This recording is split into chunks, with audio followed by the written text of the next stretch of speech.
جاءتكم موعظة من ربكم وشفاء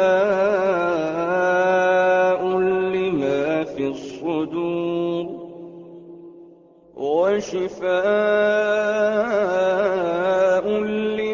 في الصدور وهدى ورحمة للمؤمنين.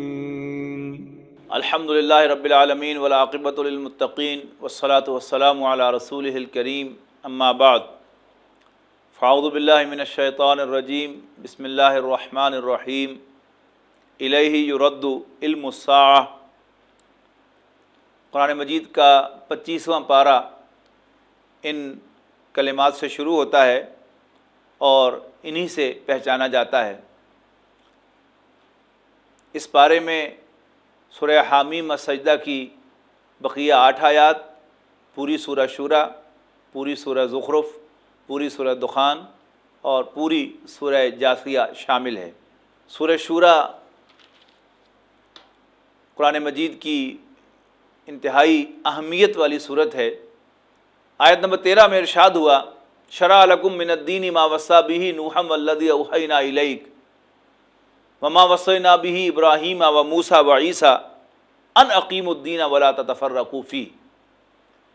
مسلمانوں، اللہ نے تمہارے لیے اسی دین میں سے کہ جس کی وصیت کی گئی تھی نوح کو اور جو دین آپ کو دیا گیا ہے اور جس کی وحی کی گئی تھی ابراہیم، موسیٰ اور عیسیٰ کو، میں سے تمہارے لیے ایک شریعت مقرر کر دی ہے ان اقیم الدین، کہ تم دین کو قائم کرو.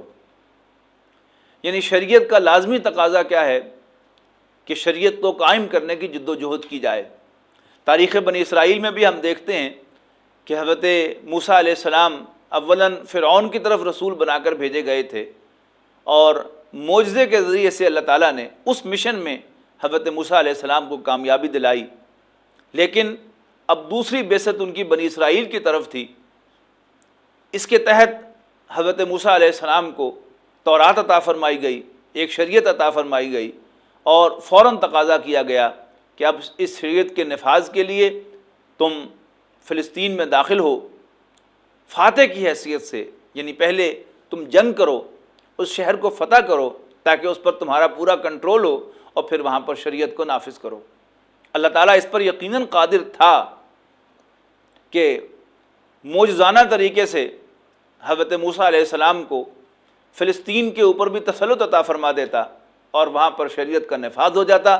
لیکن ایسا معلوم ہوتا ہے کہ اللہ کی حکمت اسی طرح ہے کہ شریعت کا نفاذ جو ہے وہ شریعت کے ماننے والوں کی جد و جہد کی بنیاد پر پہلے ایک غلبے کی شکل میں ہو اور پھر اس غلبے کی بنیاد پر وہ اس شریعت کو نافذ کریں. حضرت موسیٰ علیہ السلام کے بعد اللہ تعالیٰ نے نبی اکرم صلی اللہ علیہ وسلم کو بھی ایک شریعت عطا فرمائی.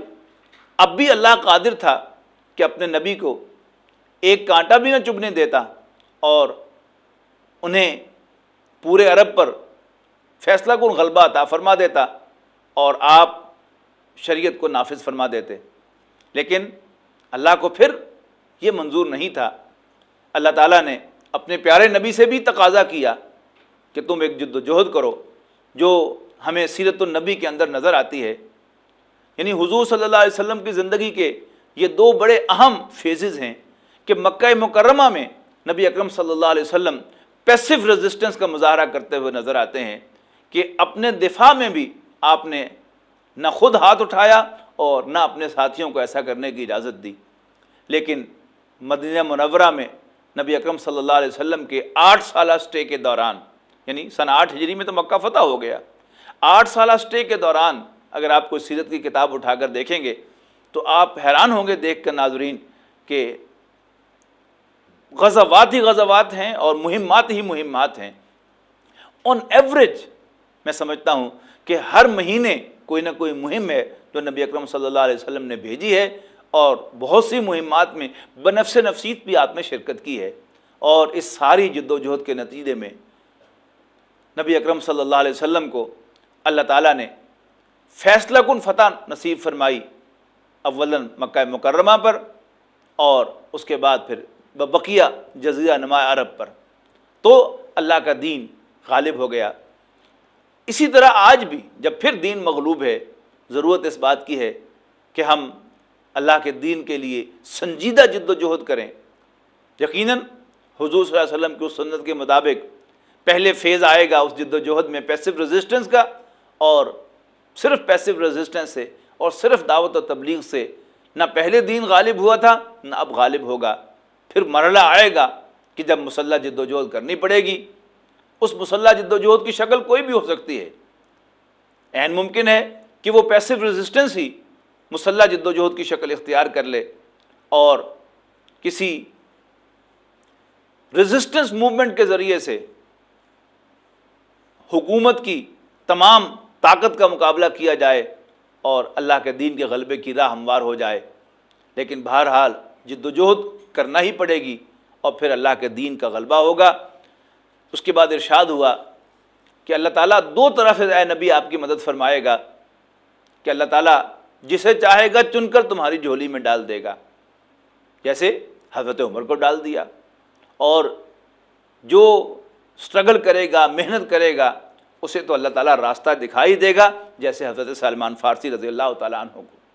پھر واضح فرمایا کہ انہوں نے تفرقہ نہیں ڈالا، علیحدہ نہیں ہوئے، مگر اس کے بعد کہ ان کے پاس علم آیا ہے، یعنی اہل کتاب۔ اس سے پہلے فرما دیا تھا کہ کبر علی المشرکین ما تدعوہم الیہ، کہ مشرکین پر، یہ مشرکین جو ہے یہ قرآن مجید کی اصطلاح ہے پیگنز کے لیے، اہل عرب کے لیے، یعنی جو شریعت آسمانی، وحی آسمانی سے نابلد ہوں انہیں قرآن مجید مشرک کہتا ہے، اور جو شریعت آسمانی کے جاننے والے، وحی آسمانی کے جاننے والے، انہیں اہل کتاب کہتا ہے۔ تو پہلے مشرکین کے بارے میں فرمایا کہ یہ آپ کی یہ قول، اللہ کے دین کو غلبے کی قول مشرکین پر بہت بھاری ہوگی، and so would be for the اہل کتاب، کہ وہ سب کچھ جاننے کے باوجود بھی اس کی مخالفت کریں گے۔ لیکن whatever is the case فلذالک فدعو، بس آپ اسی کی طرف بلائیں، اسی کی دعوت دیں، واستقم کما امرت، اور جیسے آپ کو حکم ملا ہے ڈٹے رہیں، ولا تتبع اہواءہم، اور دیکھنا ان کی خواہشات کی پیروی نہ کرنا، یہ تمہیں ٹریپ کرنے کی کوشش کریں گے، یہ مختلف طریقوں سے تم سے کمپرومائز کرنے کی کوشش کریں گے، لیکن شریعت پر کوئی کمپرومائز نہ کرنا۔ وقل، اور اعلان کر دو، آمنت بما انزل اللہ من کتاب، میں تو یقین رکھتا ہوں اس پر جو مجھ پر کتاب میں سے نازل ہوا ہے، وامرت لأعدل بینکم، اور مجھے تو حکم ملا ہے کہ میں تمہارے مابین عدل کروں۔ ایک ہوتی ہے عدل کی نصیحت، نہیں، فرمایا جا رہا ہے کہ اعلان کرو کہ مجھے حکم ملا ہے کہ میں تمہارے مابین عدل کروں، اور یہ اسی وقت ممکن ہوتا ہے کہ جب آپ کے پاس غلبہ ہو، آپ کے پاس اقتدار ہو، اور آپ اللہ کے قانون کو نافذ کریں، اس لیے کہ مبنی بر عدل قانون صرف اللہ کا ہو سکتا ہے۔ بعض باتیں بڑی مذاق خیز ہیں سیکولر معاشرے کے اندر، کہ ایک جج سے توقع کی جاتی ہے کہ اگر وہ محسوس کرے کسی سٹیج پر کہ وہ فریق بن گیا ہے، تو وہ کیس کسی دوسرے جج کو پاس آن کر دے کہ اب میں فریق بن گیا ہوں۔ لیکن پارلیمنٹ کے ارکان جو ہر معاملے میں خود فریق ہوتے ہیں، ان کی ویسٹڈ انٹرسٹ ہوتی ہے، ان کے اپنے تحفظات ہوتے ہیں، ان کے اپنے اس میں مفادات ہوتے ہیں، ان کے اپنے مفادات ہوتے ہیں، لیکن اس کے باوجود وہ قانون سازی کرتے ہیں۔ تو کیا اگر کوئی شخص جو پارلیمنٹ کا رکن ہو یا پارلیمنٹ کے ارکان وہ اپنے مفاد کے ہوتے ہوئے کیا مبنی بر عدل قانون سازی کر سکتے ہیں؟ جج تو صرف قانون کے تحت فیصلہ کرتا ہے، لیکن اصل قانون بنانے والے تو پارلیمنٹ کے ارکان ہوتے ہیں۔ تو یاد رکھیے کہ کوئی قانون جو انسانوں کا بنایا ہوا ہو کبھی مبنی بر عدل نہیں ہو سکتا۔ مبنی بر عدل قانون صرف وہی ہو سکتا ہے کہ جو رب العالمین کی طرف سے دیا گیا ہو، جو تمام انسانوں کا یکساں رب ہے، وہ امیروں کا بھی رب ہے، غریبوں کا بھی رب ہے، وہ مردوں کا بھی رب ہے، عورتوں کا بھی رب ہے، وہ کسانوں کا بھی رب ہے، مزدوروں کا بھی رب ہے، وہ زمینداروں کا بھی رب ہے، سرمایہ کاروں کا بھی رب ہے، وہ تمام انسانوں کا رب ہے، لہذا اسی کا دیا ہوا قانون مبنی بر عدل ہو سکتا ہے۔ ورنہ جس فریق کو آپ قانون بنانے کی اجازت دیں گے وہ اپنے مفاد کو مد نظر رکھتے ہوئے قانون بنائے گا، لہذا وہ مبنی بر عدل کبھی نہیں ہوگا۔ اس کے بعد ارشاد ہوا کہ وہ لوگ کہ جو حجت بازی کرتے ہیں اس کے بعد کہ دین پر عمل کیا جا رہا ہے، ان کی حجت بازی کوئی معنی نہیں رکھتی۔ اور پھر اعلان فرمایا اللہ الذی انزل الکتاب بالحق، اللہ ہی ہے کہ جس نے کتاب نازل کی ہے حق کے ساتھ، والمیزان، اور ایک ترازو بھی جو انسانوں کے حقوق کو تولتا ہے، یعنی شریعت، وما یدریک لعل الساعۃ قریب، اور تمہیں کیا معلوم کہ کیا جب قیامت قریب ہی آئی کھڑی ہو۔ اب وہ لوگ کہ جو اللہ کے دین کو قائم کرنے کے لیے جد و جہد کرتے ہیں، ان کے اوصاف کا تذکرہ بھی آپ کو اسی صورت کے اندر ملے گا۔ فرمایا فما اوتیتم من شیء فمتاع الحیات الدنیا، جو کچھ بھی تمہیں دیا گیا ہے وہ دنیا میں برتنے کا سامان ہے، البتہ جو اللہ کے پاس ہے وہ بہتر بھی ہے اور ہمیشہ باقی رہنے والا بھی، لیکن وہ ہے ان لوگوں کے لیے جو ایمان لائیں اور اللہ پر بھروسہ کریں۔ یعنی اللہ کے دین کے لیے جد و جہد کرنے والوں کو اللہ تعالیٰ پر لازماً بھروسہ کرنا چاہیے، اور انہیں آخرت کا یقین ہونا چاہیے کہ اس دنیا میں اگر ہم کچھ لوز کریں گے تو انفیکٹ ہم لوز نہیں کر رہے ہوں گے، اللہ تعالیٰ ہمیں آخرت میں اس کے لیے کمپنسیٹ کرے گا، اس سے بہتر عطا فرمائے گا۔ دنیا کا سامان عارضی ہے، وہ ہمیشہ ہمیش کے لیے ہوگا۔ اور پھر ایک اہم صفت ان کے بیان فرمائی کہ الذین یجتنبون کبائر الاسم والفواحش، کہ وہ بڑے بڑے گناہوں اور بے حیائی کی ہر بات سے اجتناب کرتے ہیں۔ اس لیے کہ اگر انسان چھوٹی چھوٹی چیزوں میں پڑ جائے تو پھر اس کی جو محدود جو کیپیبلٹیز ہیں وہ ساری کی ساری اس کے اندر ایگزاسٹ ہو جاتی ہیں، اور انسان اللہ کے دین کے لیے جد و جہد کرنے کے لیے نہ وقت پاتا ہے اپنے پاس اور نہ ہی صلاحیت اور استعداد۔ لہذا بڑے بڑے گناہوں سے اجتناب کرنا، لیکن بے حیائی کی بات یہ انسان کی ایسی کمزوری ہے کہ اس میں بڑے سے بڑا انسان جو ہے وہ بہہ جاتا ہے۔ بے حیائی کی ہر بات سے اجتناب کرتے ہیں، اور جب انہیں غصہ آتا ہے تو وہ اسے پی جاتے ہیں۔ وہ لوگ کہ جو اپنے رب کی پکار پر لبیک کہتے ہیں، اور اس صورت کے اندر رب کی وہ پکار جو ہے وہ اقامت دین کی کال ہے کہ اللہ کے دین کو قائم کرنے کے لیے جد و جہد کرو، اور وہ نماز قائم کرتے ہیں، اور ان کے امور باہمی مشورے سے طے ہوتے ہیں، اور جو کچھ ہم نے انہیں عطا کیا ہے اس میں سے خرچ کرتے ہیں۔ مزید واضح فرمایا کہ وہ صرف معاف کرنے والے ہی نہیں ہیں، جب ان پر زیادتی کی جاتی ہے تو وہ بدلہ بھی لیتے ہیں جب اللہ تعالیٰ انہیں غلبہ عطا فرماتا ہے۔ اور پھر واضح فرمایا کہ برائی کا بدلہ تو اس جیسی برائی ہے، ہاں جو معاف کر دے اور صلح کی طرف آمادہ ہو اس کا اجر اللہ کے ہاں محفوظ ہے۔ بے شک اللہ تعالیٰ ظالموں کو پسند نہیں فرماتا، ہاں جو بدلہ لے لے اسے بدلہ لینے کی بھی اجازت ہے اسلامی ریاست کے اندر، اس پر کوئی الزام نہیں دیا جا سکتا کہ وہ دینداری میں کچھ کم ہے، نہیں۔ انما السبیل علی الذین یظلمون الناس، بلیم تو ان پر ہے، الزام تو ان پر ہے جو لوگوں پر زیادتی کرتے ہیں۔ یہ ایک سوچ ہے کہ جو ماڈرن انٹلیکٹ ہے وہ پرو ظالم ہے، پرو مظلوم نہیں ہے۔ یعنی ظالم اگر جیل کے اندر سزا بھگت رہے ہیں تو پورا ایک فلسفہ ہے اس کے پیچھے کہ انہیں جیل کے اندر بھی جو ہے تکلیف نہیں ہونی چاہیے، معلوم نہیں کیا کوئی ایسا ذہن کے اندر کوئی ایسا تھا مسئلہ ان کا کہ پریشانی تھی یا کوئی ٹینشن تھی جس کی بنیاد پر اس نے کوئی جرم کیا ہے۔ مجال ہے ماڈرن انٹلیکٹ مظلوم کے لیے ایک جملہ بھی کہے کہ وہ شخص کہ جس کے بیٹے کو اغوا کر کے قتل کر دیا ہے کسی نے، اس کی داد رسی کیسے ہوگی؟ یقیناً اس کے مرحوم، اس کے زخموں پر مرہم جو ہے وہ رکھا جائے گا اسی وقت جب ظالم کو سزا ملے گی۔ اور اس کے بعد اسی کال پر لبیک کہنے کا حکم دیا گیا، استجیبوا لربکم من قبل ان یاتی یوم لا مرد لہ من اللہ ما لکم من ملجأ یومئذ وما لکم من نکیر۔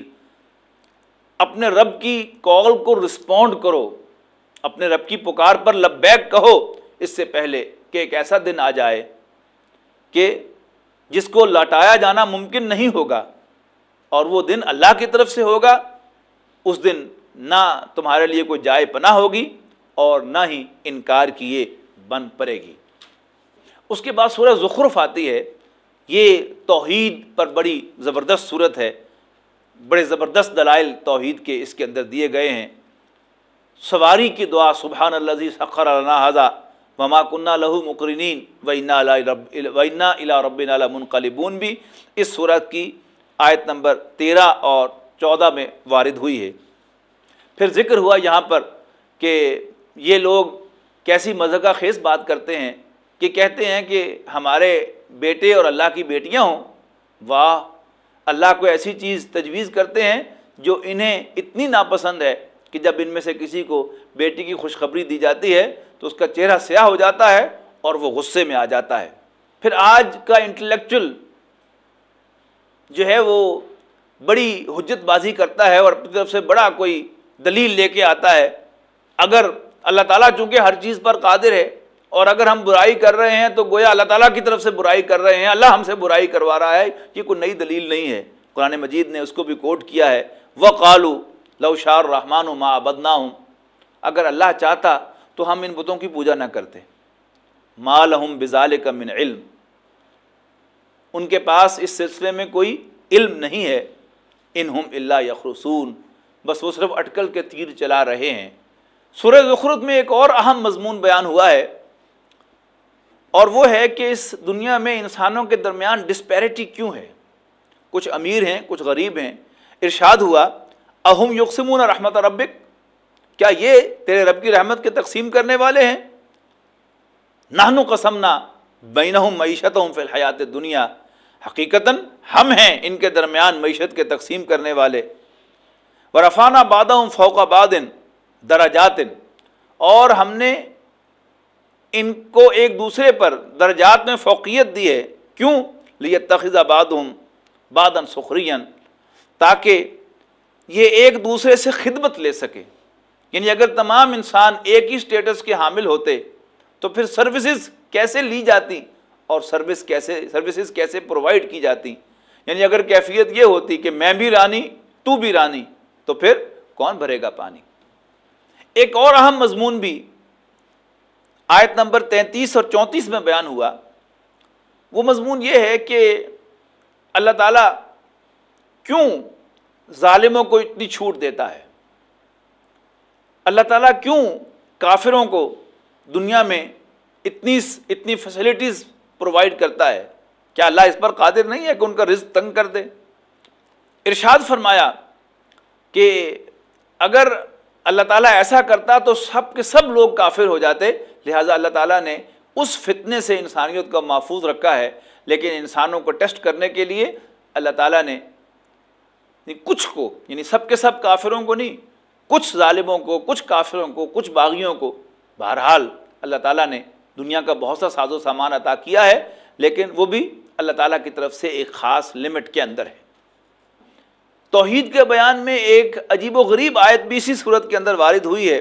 نبی اکرم صلی اللہ علیہ وسلم سے فرمایا گیا، قل ان کان للرحمن ولد فانا اول العابدین، ان سے کہہ دو کہ اگر اللہ کا کوئی بیٹا ہوتا تو میں اس کی بندگی بھی تم سب سے پہلے کرتا۔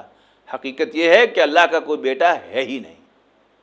جیسا کہ ہم دیکھتے ہیں کہ جو بڑے چودھری، بڑے جاگیردار ہوتے ہیں، وہاں ان کے جو کمی کاری ملازم ہوتے ہیں وہ بڑے چودھری صاحب کو بھی سلام کرتے ہیں اور چھوٹے چودھری صاحب کو بھی سلام کرتے ہیں، بڑے پیر صاحب کو بھی سلام کرتے ہیں، چھوٹے پیر صاحب کو بھی سلام کرتے ہیں۔ اس کے بعد سورہ دخان آتی ہے۔ سورہ دخان کے آغاز میں لیلۃ المبارکہ کا ذکر ہے۔ فرمایا حامیم والکتاب المبین، حامیم والکتاب المبین انا انزلناہ فی لیلۃ مبارکۃ انا کنا منذرین، کہ بے شک ہم نے اس قرآن کو ایک برکت والی رات میں نازل فرمایا ہے اور بے شک ہم ہی خبردار کرنے والے ہیں۔ فیہا یفرق کل امر حکیم، اس رات میں تمام حکمت والے فیصلے سارٹ آؤٹ کیے جاتے ہیں۔ اس کے بارے میں اختلاف ہے، محدثین کی رائے تو یہ ہے کہ یہ لیلۃ القدر ہی کا ذکر ہے، جبکہ بعض دوسرے اہل علم کی رائے یہ ہے کہ اس میں شعبان کی 15ویں شب کا ذکر ہے، واللہ اعلم۔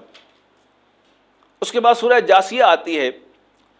سورہ جاثیہ کی آیت نمبر 21 میں ارشاد ہے، ام حسب الذین اجترحوا السیئات ان نجعلہم کالذین آمنوا وعملوا الصالحات سواء محیاہم ومماتہم ساء ما یحکمون، کیا برے کام کرنے والے لوگ یہ گمان رکھے ہوئے ہیں کہ ہم انہیں برابر کر دیں گے ان لوگوں کے جو ایمان لائیں اور اچھے عمل کریں اور ان کی زندگی اور موت ایک جیسی ہو جائے۔ بڑے الٹے سیدھے فیصلے یہ لوگ کرتے ہیں۔ یہ قرآن مجید کا مضمون اور بھی بہت سی صورتوں میں اور بھی کئی مقامات پر بیان ہوا ہے۔ کہیں یہ فرمایا گیا کہ افنجعل المسلمین کالمجرمین ما لکم کیف تحکمون، کہ کیا ہم اپنے فرما برداروں کو اور اپنے باغیوں کو برابر کر دیں گے؟ ہیں مت ماری ہو تمہاری، بہت الٹے سیدھے فیصلے تم کرتے ہو، بہت غلط گمان تم رکھتے ہو۔ کہیں فرمایا کہ کیا جاننے والے اور نہ جاننے والے برابر ہیں؟ نہیں، ایسا نہیں ہو سکتا۔ دہریت یعنی دہر کہتے ہیں زمانے کو، اور دہریت یعنی ایتھیزم، یہ ایک سوچ ہے انسانوں کے اندر کہ جس میں اللہ کا انکار کیا جاتا ہے اور اس کائنات کو ایک حادثہ قرار دیا جاتا ہے، اور عناصر کی جو ترتیب اور ان کا ملنا اور کٹنا یہ تمام حالات و واقعات کی اصل بنیاد قرار دیا جاتا ہے۔ اس کا بھی یہاں پر بڑے خوبصورت الفاظ میں ذکر ہے۔ ارشاد ہوا بھلا تم نے اس شخص کو دیکھا جس نے اپنی خواہش نفس کو اپنا معبود بنا لیا، یعنی اپنی خواہش نفس کی پیروی کرتا ہے، اللہ کی نہیں سنتا، اللہ کے رسولوں کی نہیں سنتا۔ حقیقت میں اللہ نے اس کو گمراہ کیا ہوا ہے اس کے علم کے باوجود، اور اللہ نے اس کے کان اور اس کے دل کو سیل کر دیا ہے اور اس کی آنکھوں پر ایک پردہ ڈال دیا ہے کہ اب حقیقت اس کو نظر نہیں آتی، اور اللہ کے بعد کون اسے راستہ دکھائے گا؟ افلا تذکرون، کیا تم نصیحت حاصل نہیں کرتے؟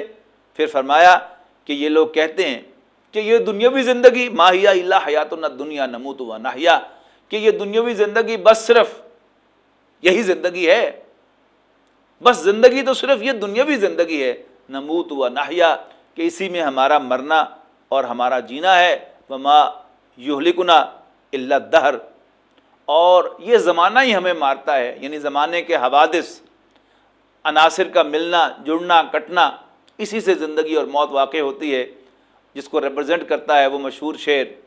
زندگی کیا ہے؟ عناصر کا ظہور ترتیب۔ موت کیا ہے؟ انہی اجزاء کا پریشاں ہونا۔ بارک اللہ لی ولکم فی القرآن العظیم ونفعنی وإیاکم بالآیات والذکر الحکیم۔ يا أيها الناس قد جاءتكم موعظة من ربكم وشفاء